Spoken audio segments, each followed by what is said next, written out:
Hello, and welcome to Force for Thought. Today, Max is going rogue. Max, what are you going rogue about? I am going rogue about a topic that I've mentioned a couple times on the podcast now, the Star Wars comics. I am a big fan of the comics. I think it is a great way to get more into the universe, get some more content, and I always feel like the comics are fun because they can have a lot more leniency to be kind of like goofy and zany because it's not like, a TV show or a movie or anything like that, which always comes with its pros and cons, right? Because a lot of people read the comics and they're like, this stuff is ridiculous. But a lot of that I kind of enjoy. But I wanted to talk about one series in particular, which is the Darth Vader, Dark Lord of the Sith by Charles Soule.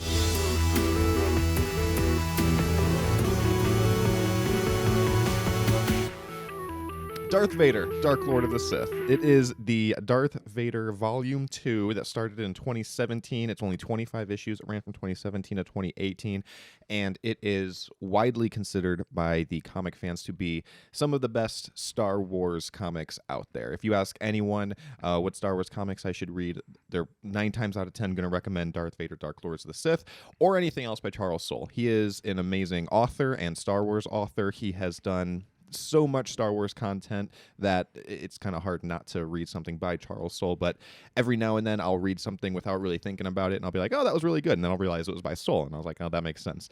But Darth Vader, Dark Lord of the Sith, it's to me, it strikes the perfect balance between that kind of zany goofiness in comics as well as like a pretty serious dark tone, and you'll hear I'm about to get into the individual issues. There's some really dark parts in it, and it's really good, but there's still some good comedic beats, and I find like it finds that balance Do you think very well. a lot of these have a lot of heart, but do you think they have any soul? I couldn't resist saying. It's a terrible pun. I thought that joke was very average. Yeah, I know.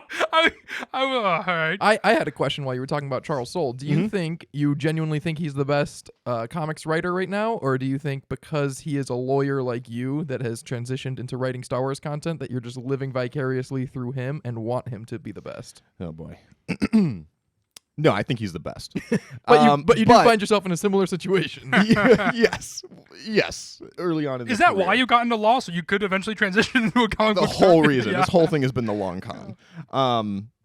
But it's also, he's also just done so much of it too, which, I mean, it goes both ways, right? Like, he's done so much, so it's easy to be like, oh, the stuff that he's done is the best, but he's also doing so much because the stuff he does is just quality work. You know what I mean? Mm-hmm. So, no, I really like a lot of Charles Soule's work. But Darth Vader, Dark Lord of the Sith, like I said, Darth Vader is a very menacing character, and you don't think of him as being a comic book character. But there's 3 volumes now with Darth Vader. Charles Soule is doing the second volume that I'm talking about today, and all 3 of them, though, they find a really good tone to use with him. It's awesome. And they're all by Soul, right? That's what you said? This series, Darth Vader Volume 2, The other is two all by comic Charles series Soule. are not. Correct. Okay. The others The are other two by Vader series. Comic books always confuse me, like the way they Pack. are Gillen Pack is doing the new one. sectioned together. So The that's current what I was one. just saying. Yes. So there's a couple ongoing series that are more than 25 issues. So this one, Charles Soule did all 25 issues Okay. for. And the art was done by Giuseppe Camuncoli, who I don't really know the name, but I really like the art in the series. The artwork is amazing.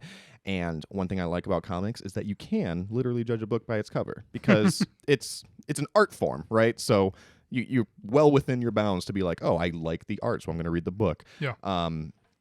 But the artwork for the series is really amazing. So with that said, I'm just going to dive right in with issue number 1. So issue number 1 starts with a story arc called The Chosen One, Part 1. And it takes place right after Revenge of the Sith, starting with the Darth Vader no line, except it was kind of retcon. It's just more of a succinct no, which is interesting. And it picks up following that, so he doesn't even have a lightsaber at this moment. The Jedi Purge just occurred. We see some of the fallout from that. They are actually publicly melting down the Jedi lightsabers left over from the Purge. That's cool. And we get some background into the legacy of the Sith lightsaber, in which Emperor Palpatine explains that the Kyber is actually a living thing and that the Sith must make it bleed in order to turn it red. So Darth Vader sets out to seek a Jedi to take their Kyber crystal in order to make it bleed and make his own red lightsaber. And in the first issue, he comes across a group of locals who stole an Imperial shuttle, and he wipes them out without even using a lightsaber in a really cool scene where he basically just force lifts a bunch of nuts and bolts and just like launches it through their body. It's brutal. And that's kind of the first issue there. There is an interesting continuity thing where one of the lightsabers that they melt down is Yoda's lightsaber, and Charles Soule has in fact confirmed that Yoda would have made a new lightsaber prior to him passing away, because in The Mandalorian, Luke had Yoda's lightsaber. So It was the Book of Boba Fett.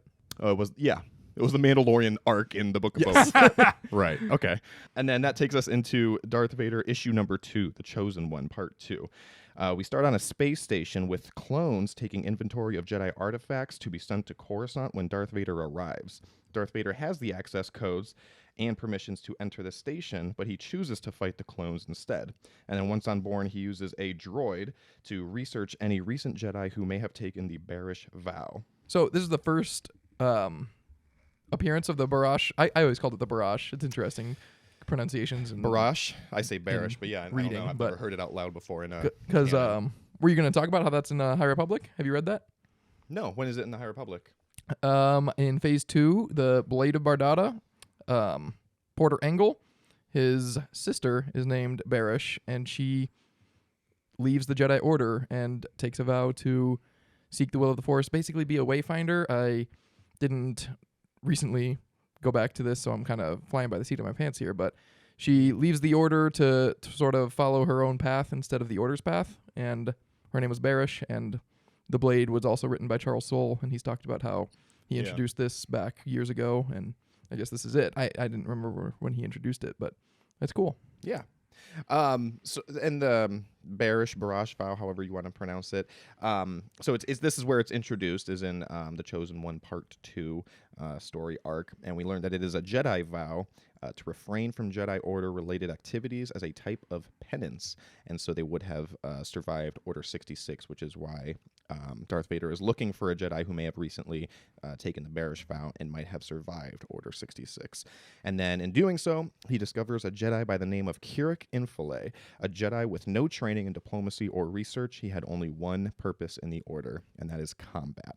And he looks exactly how you want this guy to look. He is old. He has like a long white ponytail pulled back.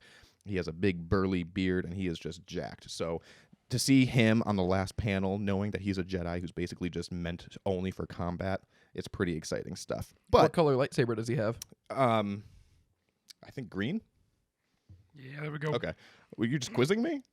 No, I wanted to. I think that's important for our viewers. Oh, okay, all right. I happen to be looking at a different I didn't panel. have that in my notes. The so nod I was, after he said green, you're like, correct?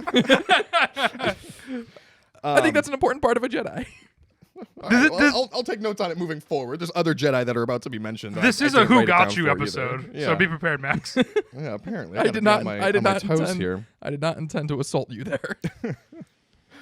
And then that takes us to Darth Vader issue number 3, The Chosen One, Part 3. Darth Vader finds Kirik Infile in isolation for his transgressions, but when Vader arrives, Kirik feels great darkness, and he learns that Vader killed all the Jedi. He declares his bearish vow complete and sets to kill Darth Vader and then his master and restore the light of the Jedi.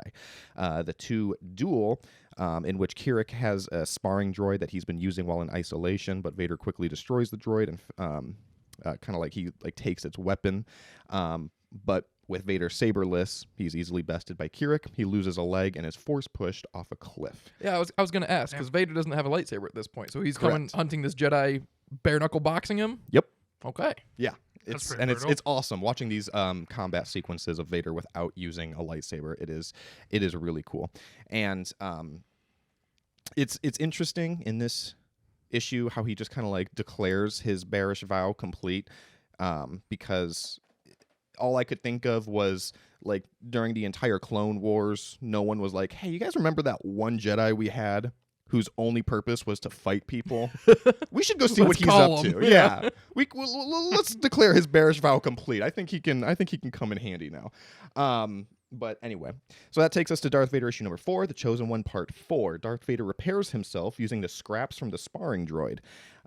Claiming his bearish vow complete, Kirik goes into the city built into the side of a dam. There he tries to get his Jedi Starfighter back, but senses Darth Vader is still alive. Kirik confronts Darth Vader again on the dam's wall and fights Darth Vader. Darth Vader starts to break the dam with the Force, requiring Kirik to hold it together. While he's distracted, Darth Vader steals Kirik's lightsaber, Force chokes him, and throws his body into the now flooded city. And then in the next issue, Darth Vader number 5, The Chosen One, Part 5. Lightsaber in hand, Palpatine sends Darth Vader to the site of his greatest defeat, Mustafar, to bleed the crystal. The crystal, being alive with the Force, tries to prevent this by showing Darth Vader visions of redemption to the light, but ultimately bends the crystal to his will, bleeding the crystal. Darth Vader then returns to Coruscant with a red-bladed lightsaber. So that is issue number 5. And that's a cool one, too. All the art for that one, the story. Some of these stories sound very light because there's like a lot of artwork and stuff going on in them, and this is one of them. The artwork in that one's really cool. So far, it seems pretty rad. I mean, we're getting lightsaberless Vader. He's throwing bodies into a flooded city. It sounds pretty cool. So for the first 5 issues, he does not have a saber until number 5. Correct. Okay. Yep. So he steals this Kirik's lightsaber. When does he modify it to look like the lightsaber that we recognize as Darth Vader's? Because growing up, I always assumed that he just took Anakin's and made it a little bit darker because it looks very similar. I didn't really realize until I was reading this comic series years and years ago that he didn't have a lightsaber. Obviously, I guess I just never thought about that. But he stole this guy's, but it looks like this guy's, right? Yeah. And they get there. It comes up in a couple issues. Oh, excuse me. Yeah. The origin of Darth Vader's lightsaber. It's a key issue. And then that takes us to Darth Vader issue number 6, The Chosen One, Part 6. Here, back at the former Jedi Temple, Palpatine tells Vader an intruder is present, where he finds a dark side user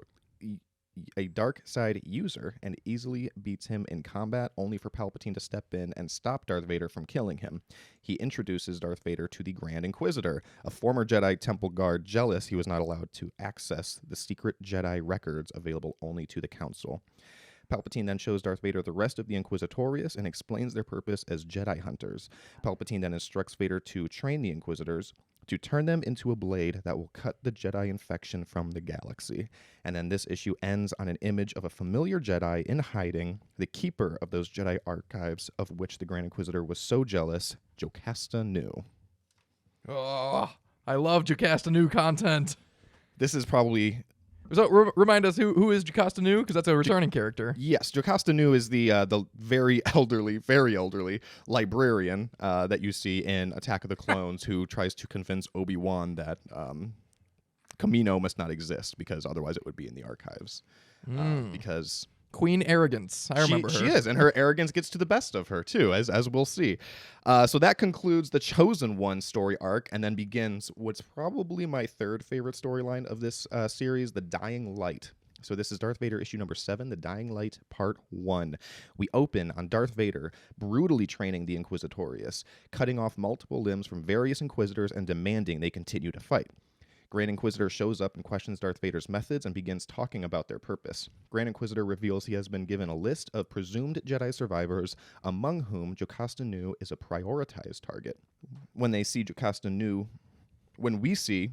cut then to Jocasta Nu's perspective, and we see Jocasta Nu recording Jedi holocrons of what she describes are her last words. And we also see a new Jedi archive she has managed to build with a character named Gar. Jocasta then reveals she hasn't built an archive, but a school, and a school needs students, so she embarks on a journey back to the former Jedi Temple to retrieve important information.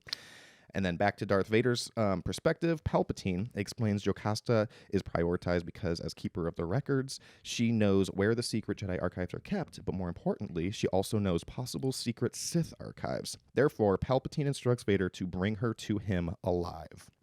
So Jocasta Nu builds a school without any students, and then needs to fill the school? Correct. Seems like a backward. So she's going for a Field of Dreams thing. If you build, they will come. Yeah. Which, to me, historically seems like the wrong way to go about things, unless you're building a baseball field. That's very interesting. Yes, it is. Interesting. Usually there's like a need and then you build something, but instead she's like, I want to do this. Yeah, that's a bold strategy. Yeah. But we do know that there are Force-sensitive children out there. Well, maybe not children. Never mind. Scratch that. Cut that. So when Grand Inquisitor reveals this list to Darth Vader, we actually get a shot of a bunch of names written in Aurebesh, and people have translated them, and there's a bunch of forums on them because the first name is Casey Barradoon. That means nothing to me. It means nothing to anyone. No one knows what that name is. Really? Yeah. That's hilarious. Not yet. People, I I assume the rest of this list is established Jedi. And Yes, the rest of the Jedi are Yoda, Quinlan Vos, Oh. Kirik Infilé, Jocasta Nu, Ahsoka Tano, and then there's two names who the middle is like obscured by other artwork, but the first name starts with a KU and the last name ends with an AR. And the other one, first name starts with an NA, last name ends with an ER. So people have also tried to figure out who those people are. I haven't really seen any answers. I think like Casey Barradoon, they're maybe made up. And I don't know what Casey or who Casey Barradoon is. I wonder if that's like some sort of maybe like person or like some sort of play on a real life person's name that Charles Soule knows, who like helps him with the comics or something, because we know that he's done that before. Such just as open- Matt Martin helps him with the comics a lot, and he's created a character whose name is Mart Matin. So I wonder if Casey Barradoon is something kind of like that. But Also just opens up a new storyline to potentially. yeah, from what I saw, from what limited research I did, the internet is not sure who this Casey Barradoon character I also is. like how, I know it's just like a partial spelling, but KU with an RA is just basically just like Kira as well. That's interesting. Yeah, Another character. yeah, And different spelling. And then that takes us to Darth Vader issue number 8, The Dying Light Part 2. Jocasta Nu sneaks back into the former Jedi Temple and accesses a secret archive hidden within it. There, we see a droid watching guard over its contents. From there, Jocasta locates a Jedi record of all known Force-sensitive children in the galaxy before Order 66. On her way out, Jocasta Nu observes the Grand Inquisitor going through the archives. She knows she has to leave, but lets her emotions get the better of her and confronts the Grand Inquisitor, telling him to get his dirty hands off her books. Oh, that's a bold move. It is, and this is where her arrogance gets the best of her. So that takes us into Darth Vader issue number 9, The Dying Light Part 3. Jocasta fights Grand Inquisitor, who eventually bests her. She's about to get killed when Darth Vader steps in at the last second and orders the Grand Inquisitor not to kill her. Grand Inquisitor doesn't understand, and a brief fight breaks out between Darth Vader and Grand Inquisitor, giving Jocasta Nu time to get back into the secret archive. From there, she erases all of the data from the archive. Darth Vader follows Jocasta Nu to the secret archive, confronts the Guardian droid who recognizes him as Anakin Skywalker. Darth Vader then fights the droid who manages to crush Darth Vader's hand before losing. While Darth Vader and the droid fight, Jocasta Nu pulls out this blaster from a vault that she loads her lightsaber into as an attachment and unleashes this huge blast of energy, sending Darth Vader flying through a wall. It That's uses cool. a lightsaber as a bullet. That's sick. Yeah, it is. It's really Wow. cool. And then Darth Vader, issue number 10, The Dying Light, Part 4. If This real quick, is this the an saber advanced still one. usable then, I assume? Is it just, how does that work? I don't have that in my notes as to when this happens, but no, it does overheat. It ruins her lightsaber. Yeah. I don't know if that was in issue number 9 or So like the this one, kyber is issue burned 10, out, or is but- it the actual kyber itself, or is it the hilt? You know? I don't. Okay. No. I don't know. Also, if I'm what- doing my math correct, we have 15 more issues. Yes. All right. Moving, just try- moving right along. I feel like I'm so off my game this episode since I know nothing about the comics. The Dying Light, Part 4. Jocasta and Darth Vader continue to battle, during which Jocasta Nu learns Palpatine wants her alive. She tries to jump off the temple to kill herself to deny Palpatine the victory, but Darth Vader uses the Force to catch her. Classic Han. She is brought into custody and searched. They locate the memory crystal with names of Force-sensitive children. Vader then downloads it into his suit and views this information in his helmet. Oh, that's cool. Jocasta Nu confronts Vader as being Anakin Skywalker, former Jedi Knight, in front of the clones around them. Without hesitation, Darth Vader slaughters the clones and tells Jocasta Nu that she was the one who caused that. Jocasta Nu then tells Vader it is obvious why Palpatine wants that list, to create more of you. But that then begs the question, what do you want? Darth Vader then ignites his crimson blade, and Jocasta Nu replies, so be it, as Darth Vader strikes down Jocasta Nu in cold blood. Darth Vader then contacts Palpatine to tell him Jocasta Nu's recklessness caused her to perish. When Palpatine asks if Vader learned anything from Jocasta Nu before her death, Darth Vader replies, nothing. He then destroys the memory crystal and the information along with it. Back at Jocasta News' new quote-unquote school, we see Gar watching over an empty archive. Years and years go by and no one comes. Finally, in his old age, Gar realizes the contents of the secret archive must never fall into the wrong hands and he will not be around much longer, so he blows up the entrance to the archive, burying it, knowing it will be discovered only when the time is right. And then in the very last panel, we get an image of no other than Luke Skywalker uncovering Jocasta News' secret archive. Wow. What era, Luke? You talking? Young, so presumably shortly after Return of the Jedi, Mm-hmm. right before he starts his school, is when I would assume. Well, yeah, he's probably got to go to other ones, just see how they're doing it, get accreditation, yeah, so on and so forth. Oh, the accreditation of Jedi schools. It's That's a what I'm whole saying. thing. And you have those ones for profit. They obviously don't do as well. Right. Yeah. All right, and then that takes us to Darth Vader, issue number 11, The Rule of Five, Part 1. Darth Vader and Ninth Sister go to a bar where a Jedi sighting allegedly occurred. We get some The Ninth background. Sister was in Jedi Survivor. I know her. She was, yes. Yeah. And we get some background into her. Also, do they say bar or do they say cantina? I'm just wondering. I mean, that's such a stupid thing, but I'm actually wondering if they do say bar. I think bar might have been my note. Okay, yeah, it's probably sorry. a cantina. The Ninth Sister is a Dawutin, one of the only ones we see in the series. That's like the guy that Bazine Natal was hanging out with on The Force Awakens when they go into Maz Kanata's cantina. And Yeah. she informs the First Order. She's laying on a big Dawutin. Yeah. They got Very the cool. big little chin horns. Yes. They're cool. And, I like them. Those are cool. Ninth Sister in the Fallen Order game. Do you notice anything about her physically?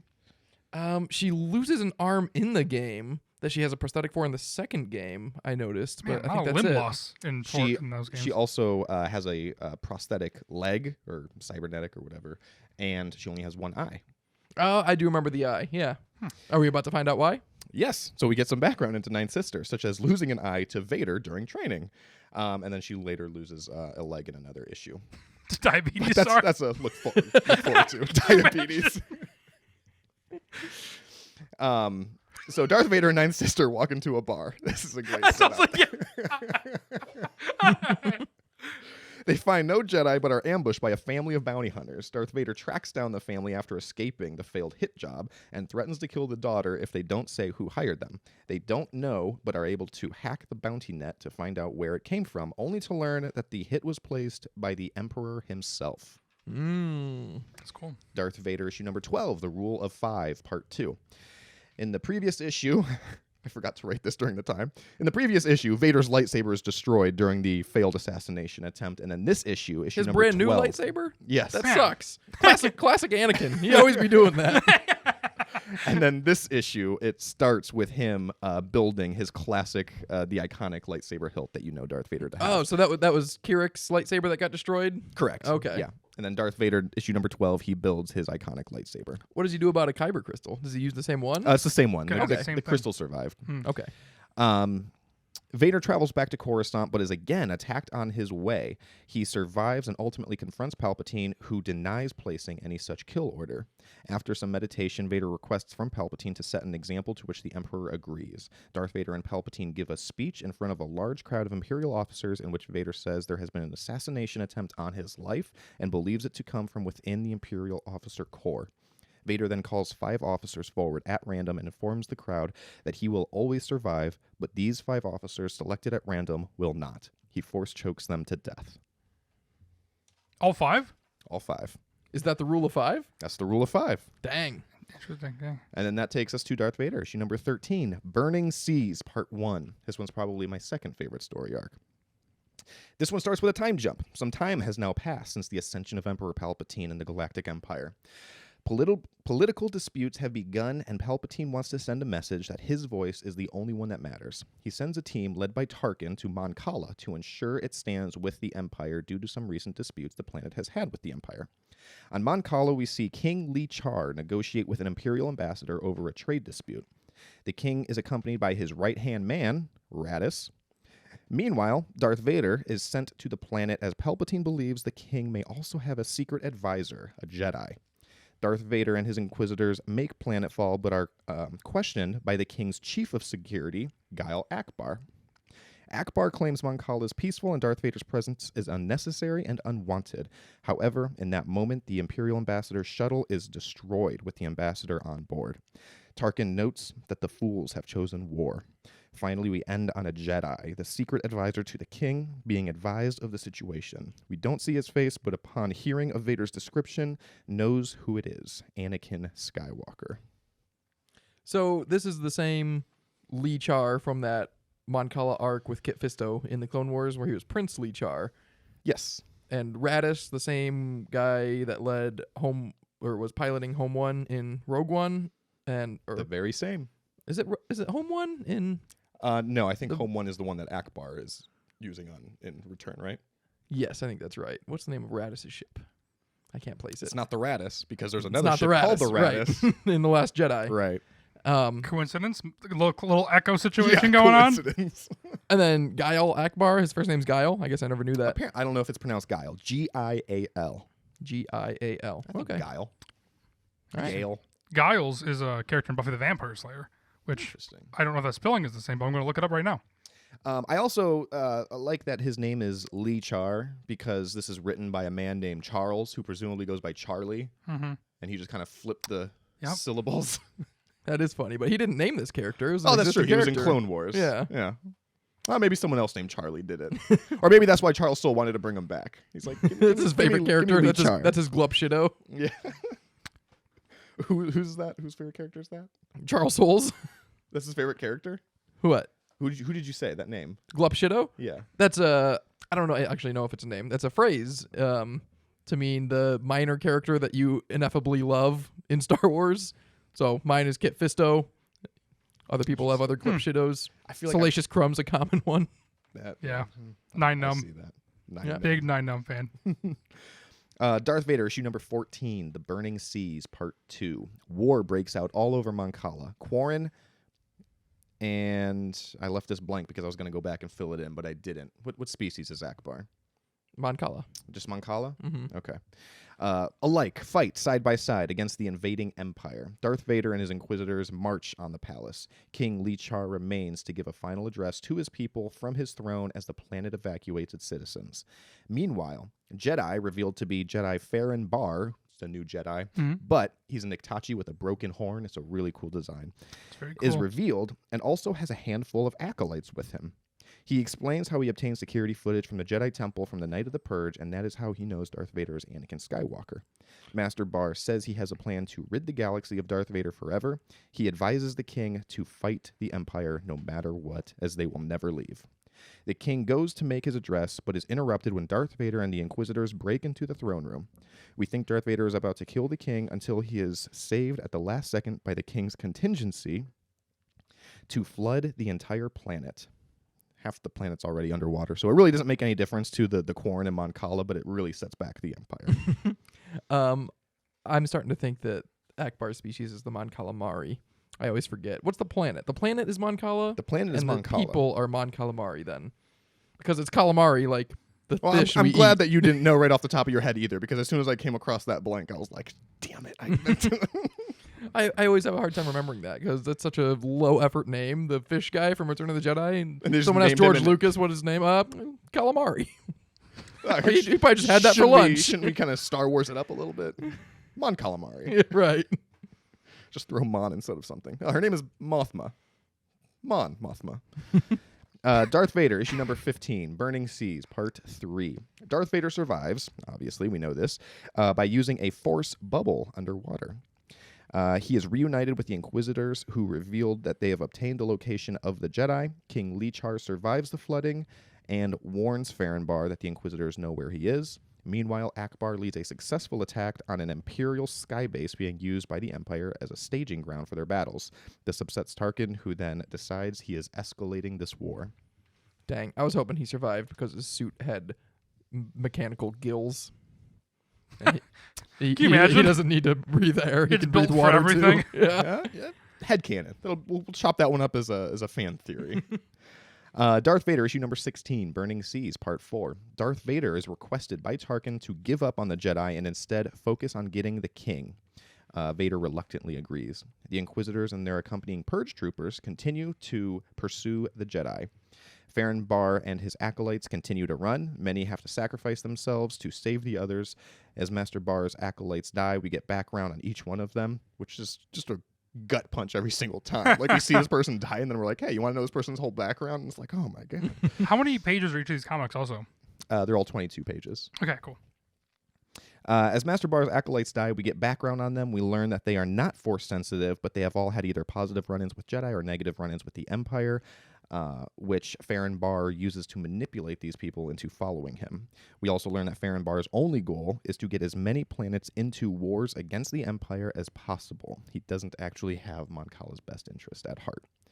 Inquisitors and Purge troopers eventually catch up to Farron Bar and his acolytes. Farron Bar reveals the truth of the Inquisitors and their former lives as Jedi. The Inquisitors claim that this is ancient history and does not matter, but Farron Bar disagrees.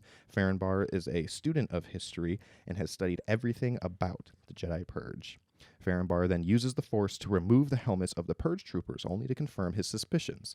They are clones, young ones, likely the last ones off the line before the Empire shut it down, meaning they would have come online after the Purge. After revealing the Inquisitors as former Jedi, Farron Bar instructs the clones to execute Order 66.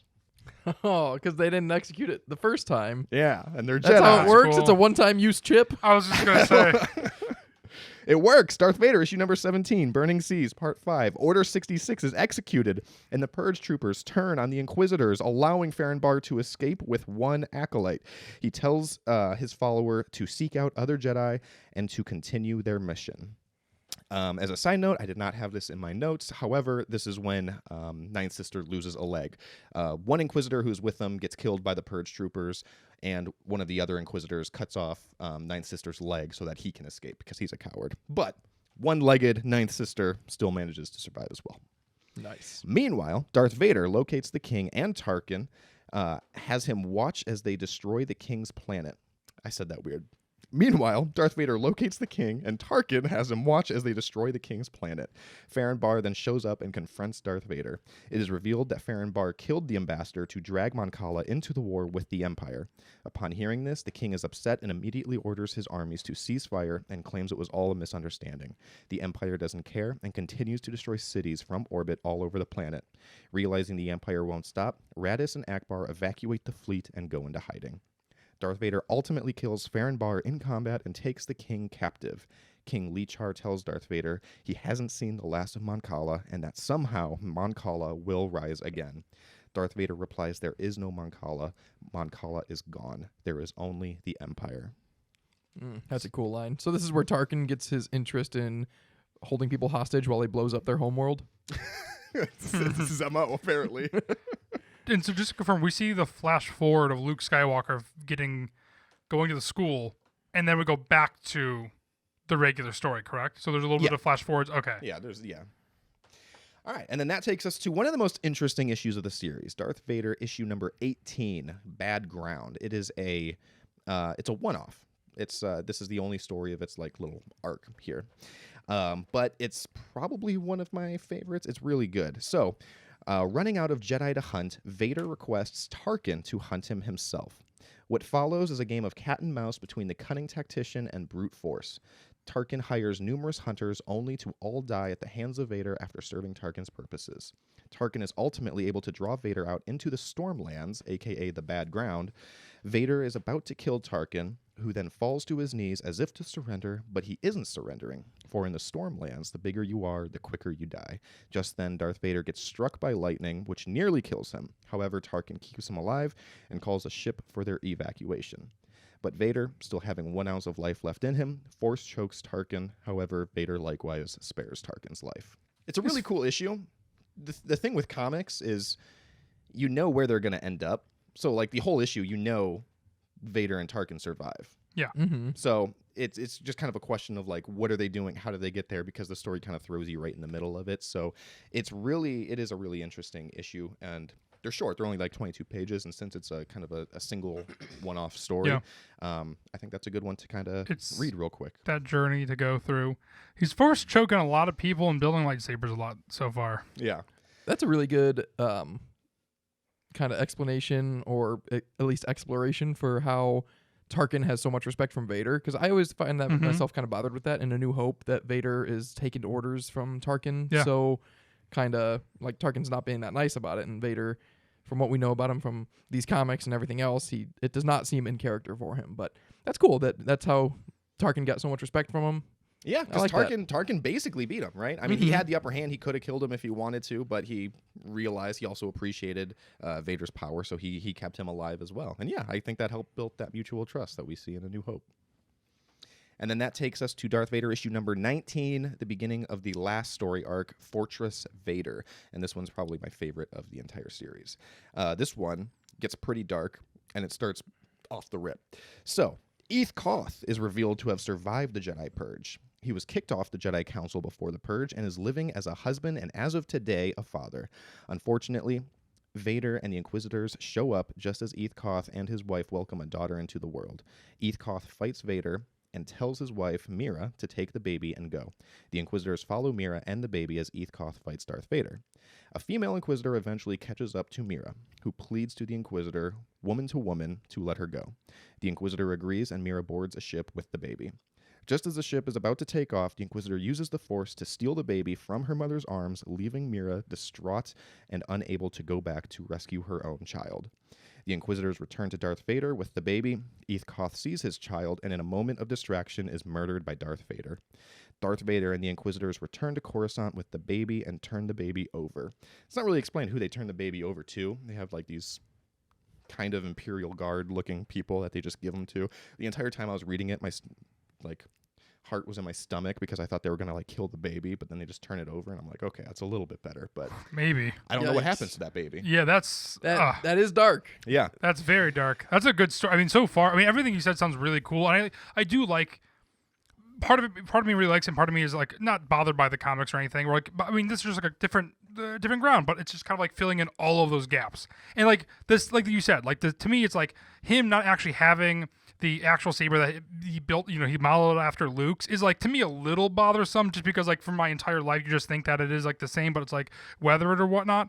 With that being said, stories like this really intrigue me, where it is that it's more of morality versus kind of how things got made or how things whatever. Yeah. Just like you said, Tarkin's relationship with Vader and kind of exploring that stuff versus more of those weird intricate details. But that sounds really. This whole thing sounds really really cool. But that story really, yeah, that's not the first one that piqued my interest, but that sounds really really cool. Yeah, no, I agree 100%, obviously. And I think that this one also ends on a very dark note, too, which is really cool. Eth Koth was also a big question mark for most of my life, because I remember when Revenge of the Sith came out, I thought that was Eth Koth that went and arrested or tried to arrest Palpatine with Mace Windu and Stacey Tin and Kit Fisto. Mm-hmm. It was actually Agen Kohler, who's another Iridonian Zabrak, that's the same species as Eth Koth, and Eth Koth was in The Phantom Menace, and I don't even know if he's in Attack of the Clones now that I think about it. But I remember, it was assumed because I had an Eth Koth toy and this guy looked just like him that was him. Mm-hmm. And then I saw in some book or toy or behind the scenes thing, and it was like, oh, I think actually that's Agen Kohler. And I was just like, why? Where's Eth Koth? This just adds so many more questions than it answers. Why is this a different person? But right. That leaves a good story open for Eth Koth. That's nice. Does. And this is he became a father, family man. I stopped listening after you said he had a family. So well, for all I know, he's happy. If you want a happy ending, stop there. Moderately happier than Agen Kohler, who was struck down unceremoniously and immediately. Yeah, I thought the exact same thing, actually. I never knew. I think you might have been the one who originally told me that it was not Eth Koth who dies, and that's Agen Kohler, because they look identical. And yeah, like you, I had the same thing. I'm like, why even make him a different character? Just say that's the same character. Oh, even better backstory. They're twins separated at birth, which seems to be a theme throughout Star Wars, but separated at birth. They're twins, and they little did they know they're kind of crossing paths. Hey, Obi-Wan just revealed that he has a brother. So I know. I don't understand how for that story. You're not thinking that's a bigger deal, Luke. Kelleran Beck and Ahmed Beck. Are you guys familiar with that? No, there's two. Ahmed Beck. In Attack of the Clones, Ahmed Best has a cameo in the bar scene. Yeah. His character has a toy and is named Ahmed Beck. It's Beck, B-E-Q, the same last name as Kelleran Beck. So they could be twins. Same actor, same last name. Boy, I like to think one was Force sensitive, one was not, and the Jedi were like, okay, we'll take this one. And the other one grew up to a life of crime. And when you're getting a dog and it has a sibling, you're like, I'm not going to take that one. Yes. And the parents are trying to like reassure Ahmed, like, don't worry, you'll do great things with your life. Cut to him in this bar buying death sticks. Oh man. Later, so this is the same issue, Fortress Vader Part 1. Later, the female Inquisitor is having a drink with another male Inquisitor discussing the mission when Darth Vader shows up to their table and ignites his lightsaber. And that leads into Darth Vader issue number 20, Fortress Vader Part 2. Darth Vader brings his lightsaber down on the female Inquisitor only for the male to save her. It is revealed that they have a secret relationship. They then run away and decide the only way they will ever truly be free is to kill Darth Vader. The two encounter Vader in a battle that spans much of Coruscant and causes lots of destruction. Vader finally gets the upper hand and kills them both simultaneously by using the Force to force them to impale each other. Aw. Darth Damn. Vader later describes the incident to Palpatine, who's upset by the destruction done to the city. Palpatine then says he's moving the Inquisitors off-planet to their own base on a different world. Vader then says that he requests his own planet as well. Palpatine offers him Naboo, Tatooine, but Vader requests Mustafar. That's cool. This is a good issue to kind of explain like that, like kind of like weird comedic beats that you see in comics and like these dark tones, because this is a pretty dark issue, but there is a really funny comedic beat where there's like this whole battle happening, like they're jumping from like speeder to speeder, and I think Vader like slices the engine off of a speeder on accident while he's trying to kill one of them or something, and then it cuts to two people in a park having a picnic. And the speeder just crashes into them and kills them. Oh my god! And Palpatine later explains that one of them was one of the senators that was helping Palpatine and all that Jesus. stuff, and that's why Palpatine was so upset about I was it. gonna say, it's very funny to me when you're like Palpatine's upset. I'm like, God, what the hell, Vader? Like, you got I there's know, some that's rules. what, that's what I was going to say. It doesn't yeah. seem very in character for Palpatine to be like, oh, come on. That's 8 million credits that you just caused with property damage. That'd be really funny. He's like regretting things. He's like, I don't. And then it's even funnier to request a planet for yourself. That's insane. Yeah. Oh man. And the Empire's got resources. I know. They make a big deal about how like Palpatine holds Vader in such high esteem, and that's why he's willing to offer him Naboo, because that's Palpatine's home planet. Yeah. But obviously he requests Mustafar. But yeah, there's a lot of moments in that. I can't cover every single panel, obviously, but there's a lot of like random comedic moments Yeah. like that kind of take you out of it, but you're like, oh my god, that was hilarious. I imagine if That he was cut the engine off and he just looks at the camera breaking the fourth wall and just says, "Uh-oh." Oh, that's funny. And then they so that the two, I'll go back and add this as well, the male and female Inquisitors, they kind of talk about how the only way they'll be free is to get rid of Darth Vader, and they kind of imply that this was like a plan all along. So they didn't really tie a super tight bow on this, but it is believed that they are the ones who actually placed the hit to kill Darth Vader Okay. in one of the earlier issues. That's interesting. That's a cool callback. And then Darth Vader, issue number 21, Fortress Vader, Part 3. Darth Vader goes to Mustafar with an architect, engineer, and a gift from Palpatine. I'm loving where this is headed. As I wrote that, I was like, Matt's going to appreciate this. The logistics. I mean, how do you build on a volcanic mine? It's insane. That's why you need a team. We learn that Darth Vader chose Mustafar because it is the site of his greatest defeat and therefore the most inspirational. The architect struggles to come up with plans for a fortress acceptable to Vader. The architect walks back to the ship and is murdered. Darth Vader later enters the ship to find the murderer, the engineer, wearing a mask. We then learn the mask belonged to Lord Momin, an ancient, presumably Sith, who preferred to create rather than destroy. Palpatine believes he and Momin had that in common, which is why Palpatine gave the mask to Vader as a gift. However, Momin's ways were unconventional and is considered a heretic. Darth Vader strikes down the engineer and discovers plans the engineer drew up for a fortress while wearing the helmet. And then in Darth Vader issue number 22, Fortress Vader Part 4. Darth Vader has a conversation with the mask/helmet, who reveals himself to be Momin. He can possess the body of those who wear his helmet. We get into Momin's background. He was a Force user who had a morbid obsession with the dark side. He was also an artist who believed his work should force its viewers to feel emotions. Momin believed fear and pain were the greatest of the emotions, as it is the first we encounter after being born. So he set out for all of his work to evoke those emotions. Ick. Eventually, another Sith learns of Momin and sought to take him on as her apprentice. While Momin never thought of himself as a master, and therefore never took an apprentice of his own, he also never saw himself as second to anyone. He eventually kills his master and sets out to create a masterpiece, a shrine to the dark side. Momin develops an engine which, with the Force, could freeze time. Momin then crafted a plan to destroy an entire city, and when its citizens realized they would die, Momin would freeze them in time and leave them in a frozen state of pain and fear forever. Unfortunately, Momin was foiled by the Jedi and destroyed.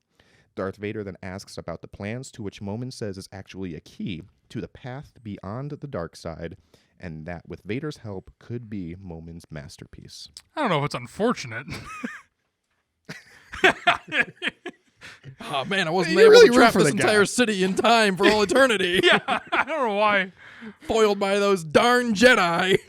Would have gotten away for it too if it weren't you and those meddling kids. Also, that was brutal. That was like an episode of Metalocalypse, I feel like. Yeah. It's dark. Momin is dark, and he pops up throughout other Star Wars comics as well. I think the fans really like him. I really like him. Darth Vader, issue number 23, Fortress Vader, Part 5. Darth Vader and Momin attempt numerous different fortress designs that can withstand the powers needed to open the doors of the Force. They finally construct the fortress, and Darth Vader begins to open the doors beyond the Force, but is interrupted by locals seeking to repel Vader from Mustafar. Darth Vader leaves to deal with the threat, but Momin, who previously said he could not use the Force in this form, as just a mask, is able to open the doors himself and is greeted by no other than himself. He then dons his own helmet and claims that he is his own masterpiece.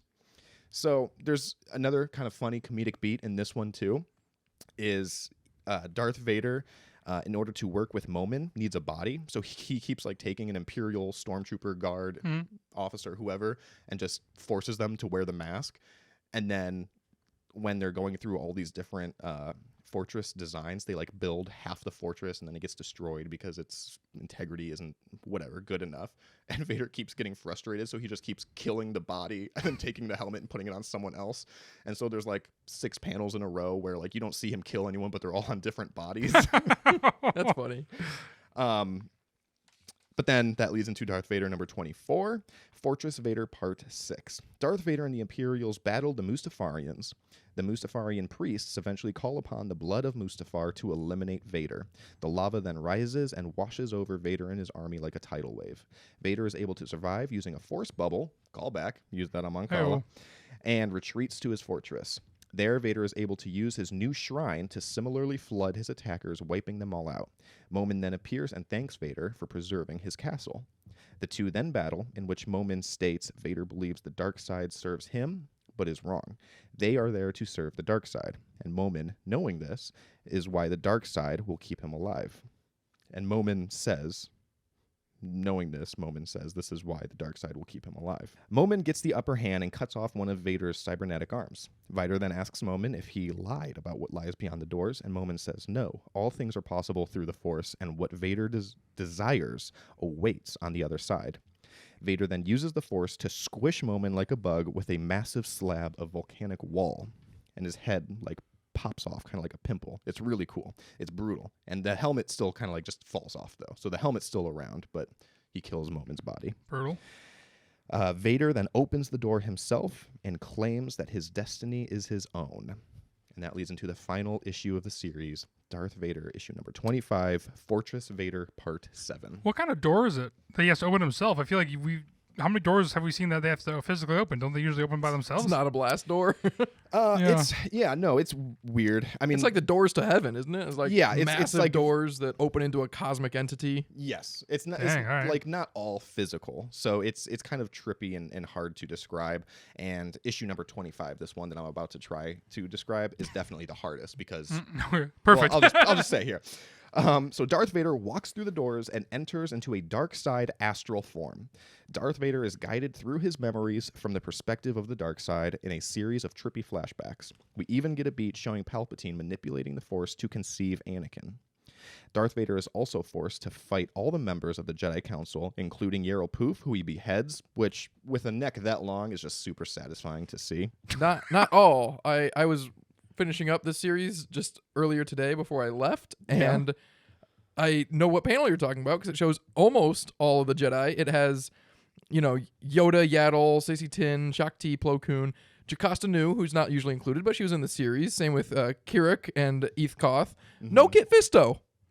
lot of headline Jedi here, and Kit Fisto is glaringly not there. I mean, Quinlan Vos, Depa Billaba, Yarl Poof. Can I see it? Do you have it pulled up? Yeah, also, yeah. that's kind of insane because he is legitimately one of the coolest characters to.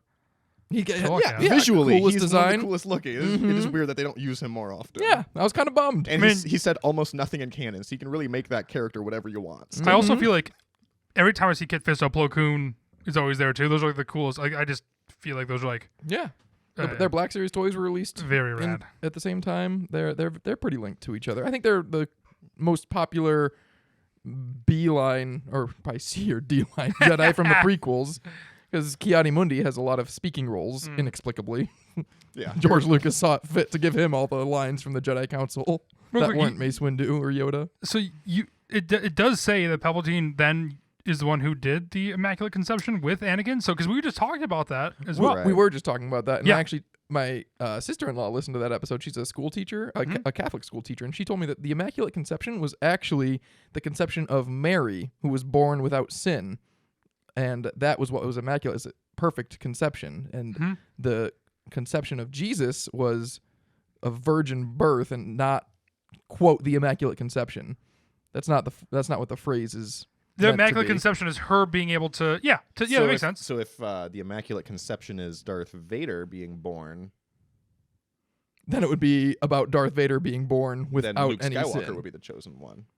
Oh, but no, that's not a one-to-one though, because Darth Vader No. doesn't have a father. So after having to fight in his astral form all of these different Jedis of the Jedi Council, Darth Vader also witnesses a battle between Palpatine and Obi-Wan in a symbolic fight for Anakin's father figure. Palpatine strikes down Obi-Wan, but then Vader kills Palpatine himself. And it all leads to a final balcony where Vader, now back as Anakin, is once again reunited with the love of his life, Padme. Anakin says he has come back for her and can save her. Save them both. Anakin pleads with Padme to take his hand. Padme replies, "Why? I don't know you." Her eyes go red and says Anakin Skywalker is dead. She then jumps off the balcony to her death. Anakin tries to catch her with the Force, but a red streak of lightning blows her up in front of Anakin's eyes. Anakin leaves and returns to the real world in the form of Darth Vader once again, at which point he takes his lightsaber and destroys the shrine portion of the fortress which contains the doors beyond the Force. Vader then receives a call from Palpatine, who is relieved to see Vader is alive. Palpatine asked if his journey has shown Vader what he needed, to which, standing resolute before Fortress Vader, he hangs up his communicator and replies to himself, "Yes." Thus ends Charles Soule's run of Darth Vader. That's Nice. a lot of good stuff. I also really like this comic series, but I wanted to talk about something that you glossed over, which is just in that last issue. You said Vader leaves the astral plane door, dark side nexus area. He's like blown yeah, back. Because there's a figure that appears in there. There's like a blue sky beam, like in Avengers, and then there's a figure there that like pushes him out. Who's the figure? Do we see it? No, I have it pulled up right here, but you can look at the panel. It's not Oh. Vader. But the way he's holding the lightsaber, you think it's Luke because he's the one who saves him? I don't That'd know. be cool. That's how I. That's how what you I think? Read that, yeah. Can I see it? Because it also looks like a blue lightsaber. I don't know. Well, it's all It looks blue. to me like it would. Well, yeah. I think I didn't include it because it's very open to interpretation, and It is. That's why I thought it would be fun to discuss. Yeah, Charles Soule has even said that himself. He doesn't like discussing his work too much because I think he likes people kind of taking it however they want to perceive it. Because he also has commented that last sequence is it's being narrated through the perspective of the dark side, and that the dark side is not a reliable narrator. So that's kind of the write-off to be like, Palpatine may or may not have conceived Anakin. Like that's not set in stone or anything like that.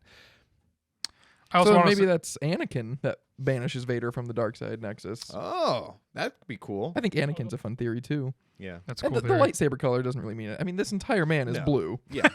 It's very, very ambiguous and intentionally so. But there's a lot of things like that within all of these issues, like I couldn't get into every single thing. There's like a couple random B lines, but it is very good. And even if you have now listened to me describe every single issue in detail, it is still very worth reading. There are some other things in there that I couldn't get to, but also, again, I'll just plug, the art alone is well worth it. It is incredible. So this is the second run, right? In a run of 3, you said?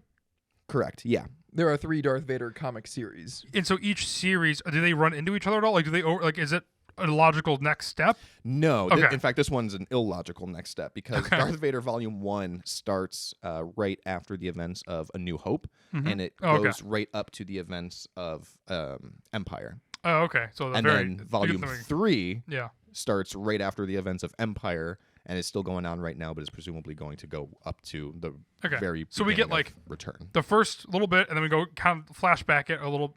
Yeah. Comics kind of confuse me. For being such a nerd, I never got into them. And there's a bunch of different stories that kind of span time and stuff too. Yeah. And like you pointed out earlier, there's like time jumps within this comic series alone, so it's not entirely clear how long this takes place. We know it starts right after Revenge of the Sith, and it ends with Fortress Vader being built, and they talk about Fortress Inquisitorius, but we never see it. I guess we see that for sure within 10 years. So this would have ended some point within 10 years following Revenge of the Sith. It sounds all really cool. The comics. Is this your favorite series?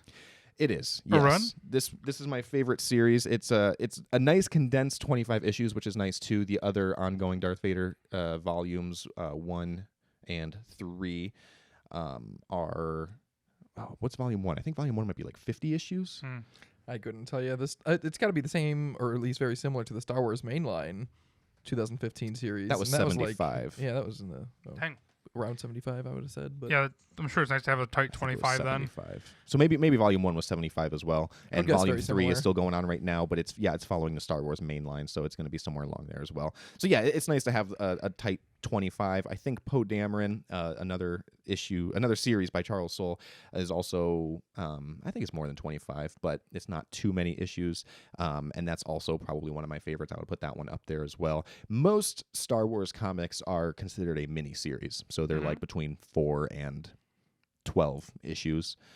But yeah, I think 25 is a good length where he was kind of able to like interweave storylines here and there. He was able to go back and like recall stuff, and I think 25 issues is the right way of doing it, because in some of the stories I'm reading now, they do go back to like previous storylines, but it's like way far back, and I'm like, I do not remember that at all. They bring back a character and I'm like, I recognize you, but I do not specifically remember you. yeah, I have a hard time with that too, trying to keep up with the comics because they come out once a month, and so like even just the last issue that I have to be aware of, I have a hard time.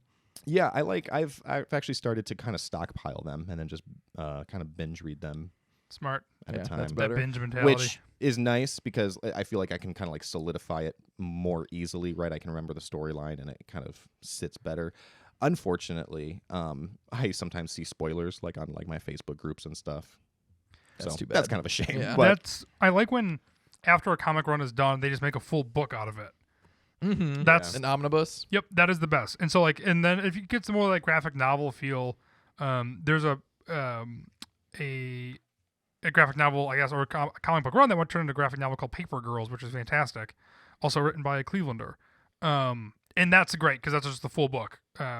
Which I enjoy reading that more because you can tell where those breaks were, and it's like pretty clear. But then you're able to indulge and read the full thing, which I like a lot. yeah, they're nice to hold in your hand. Yes, too. very nice. Yeah. The 22. you're Well, a you completist. It's satisfying. You don't get the physical copy, correct? As well, you get the. You guys both have. I've started getting the individual issues now. Yeah. Because I've read Star Wars comics for so long that I'm like, man, I really wish I had these. And this is actually a good example too, this Darth Vader series, because a lot of these issues are key issues, and I've gone back and tried to buy them, and they're just like stupid expensive. What are we talking price point here? What are we talking price point here when they come out / when you're going back and trying to retroactively buy them?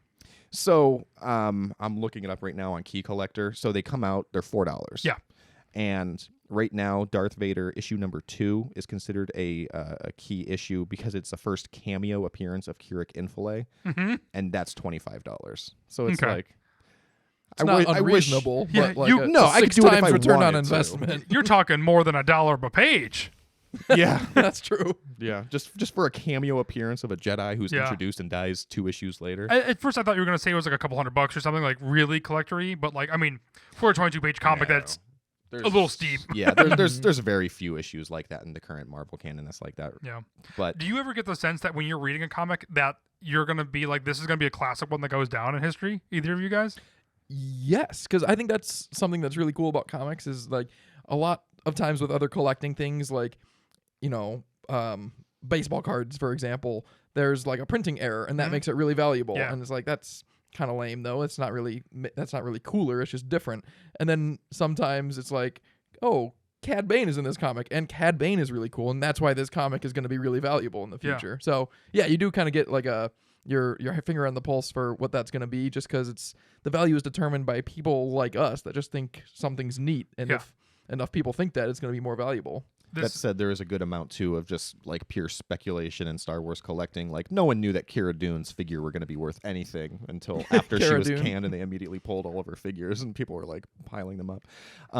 Same with, I'm very interested from a speculative standpoint how the I forget the name of the series now, but it's the comic book tie-in to the Star Cruiser. Mm-hmm. Oh, Galactic I Star can't Cruiser. imagine it sold very well. The because Halcyon, the it's Halcyon Legacy. the Halcyon Legacy. Thank Yeah. you. Its only purpose was to tie in to the Star Cruiser to get people to go on it, right? And now they've confirmed that they're shutting it down. 2 so months. I'm interested to see if that's gonna jack up the price of that book at all. But I know. If they I didn't care for that series because every episode was a one-off with like in like a different era with different characters. I got Yeah. one because it was in the High Republic era, and I was collecting High Republic at the time, and I read it, and I was like, that seems like That an all- odd series. that all take Yeah. place on the cruiser? Yeah, the cruiser is Doesn't the it- key between all the because issues. ironically enough, the whole point of that was like talking about how timeless this cruiser is and all the different generations that That's have gone funny. on it. Should Right. it- How would it- long this cruiser will last. Would it Yeah. not? I would have. I mean, that's the perfect setup. Not necessarily for that story they're trying to tell, I guess, but like I feel like that setting is a perfect setting to have like almost like a Murder on the Orient Express when you have a single event with a bunch of different perspectives.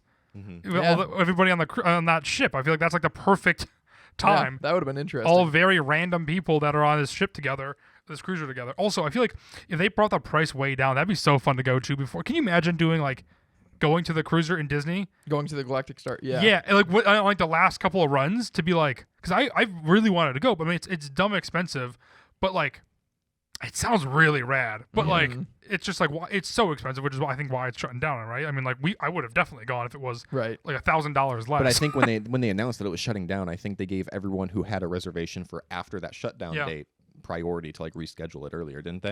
I don't know. I have no Yeah, they idea. did. Okay. 'Cause that's really cool. I don't know. Sometimes Disney fails, I guess, right? But it's an interesting. I would like to talk to some of the Charles Soule specifically, in particular, but how coming up with these stories work, because a lot of them have to be top down, right? I mean, some executive at Disney's like, oh, hey, we have this Star Cruiser, we would really like a tie-in, have somebody, come up with something. Yeah. Whereas other stories are just like so kind of obscure and off the wall that you're Yeah. like, okay, somebody clearly wanted to write this story, and Yeah. I wonder if was you get going to it bring in. up something similar because I would love to know how that works behind the scenes. Because Yeah. when I got into Star Wars comics, it was summer 2020, I think, and it was Great year. maybe 2021. No, it was summer 2021. Excuse me, and it was the start of the War of the Bounty Hunters arc, which is after Han Solo's frozen in carbonite, Boba Fett takes him and then takes him to Jabba, but they kind of retconned that, or at least expounded on what we know, and there was like this whole war between who got to collect the bounty on Han Solo, and it's like, did Charles Soule just come up with that one day? And he's like, hey, Disney, I want to write this story. But then that also leads into the Crimson Reign series, and it's like, oh, actually, Kira from Solo is back in it, and she's leading Crimson Dawn. And that leads into Hidden Empire, and they have this whole galaxy-spanning event. Like, who comes up with this story? Because Charles Soule can't just go to the Yeah. powers that be and be like, I have this 60-issue story that I want to tell that completely changes Right. the galaxy. But they can't come down and say, we want you to tell this story about such a massive interconnected Yeah. thing. I think there's a That's bit of fascinating to me. both is my guess, just because of the fact of I feel like if you're looking at like old school Hollywood, for example, they're like, hey, we're gonna do this movie. Who do we have that we can get to tell this story specifically? And as I feel like if it is like, oh, let's get Charles Soule to tell this story, it makes the most sense because of X, Y, and Z. And then also maybe he's like, oh, then let's get this artist because this is gonna fit my vision or whatever. At the same time, I think you're about to say something too, so I'm sure you know more logistically about it. But like, I also feel like there's the opposite where it's just like, hey, I kind of want to tell this story. You're in that I mean, I don't think you're starting off going to Disney and being like, hey, I want to write this Star Wars comic. I'm sure there's a couple test trials and stuff too to see if you hit it, and then I'm sure you get a little bit more freedom. But so I feel like it is dependent on in each comic run. I think it's a combination too, right? It's probably like a sliding scale. Like I think for like the Galaxy's Edge and the Star Cruiser tie-ins, those are probably much more top down, where they say like, hey, we need something, just figure it out. Whereas in the Star Wars Mainline, Volume 2, issue number 25, was written by Charles Soule, and it's a very significant issue because it is the 100th issue of the new Star Wars Mainline, because Volume 1 was 1 through 75, and it also happened to be the 100th issue that Charles Soule wrote Whoa, that's insane. for Star Wars. And so they kind of let him do his own thing for that one, and it was I think 4 mini stories all in one. And so it's cool to see stuff like that, because clearly that's like, okay, Charles, like we'll give you free reign to basically tell whatever you want. Obviously they were all very brief, but I will make a plug for it because there is one storyline called A Funeral for Snap Wexley, and it really touches your heartstrings because he is a major character in the comics and books and kind of dies very undramatically. Well, it's kind of dramatic. I don't know. I like to I point know out what that you mean. Not dramatically enough for how they significant didn't he was give him in books and comics. Yeah. and you didn't pick Snap as your pilot in the draft. No. For all 8 of you who have listened. You gave me a Jedi. How was I Plo Koon. But anyway, so that's my review of Darth Vader Volume 2, Dark Lord of the Sith. I highly encourage you to check it out, even if I've already spoiled everything. It is still very much worth it, like I said. Does anyone have a force for thought? Yeah, I do. I just wanted to bring attention to the fact that we are currently celebrating rebellion against an empire in the 247th anniversary of America. Happy Independence Day, everybody. I hope you all get to enjoy the holiday and grill some burgers and enjoy our freedom. Amen, brother. All right. Well, if you guys like what you hear, make sure you subscribe, follow us. You can look for us on Instagram, Twitter, YouTube, TikTok. We're doing some short videos that we think are pretty funny. Check it out. At Force for Thought all across everything. Yeah. Do you want to do your sign off? Until Warner Brothers No. gives us a cease and desist? No, Okay. I did not want to do it the first time. You edited it. So to we're make gonna it do that. so just saying we're gonna just use that same one for all of them. So you just like you're one of those voice actors who got paid once and then we're just gonna reuse it. You don't want to do a clean one? I'm not even gonna get the royalties for it. As our editor, you have an absurd amount of power over us. Just No, I make you guys look. We all come across okay. we come across well. Yeah, But I think that's so. not really thanks to you. I put in a I good agree. amount of work, and I feel Yeah. like you just try to tear me down. Yeah. No. If anyone thinks Max and Luke are coming off good in these episodes, you guys should just hear us live before the edits. Yeah. I don't know. I don't think I'm anybody's favorite who listens. That's not true. I think our dad has made it very clear that you're our Wait, for real? Maybe he's a person, but I'm just kidding. Oh, that makes me feel that's happy. All right. Well, thank you, Sammy. I'll see you later. G'day, folks.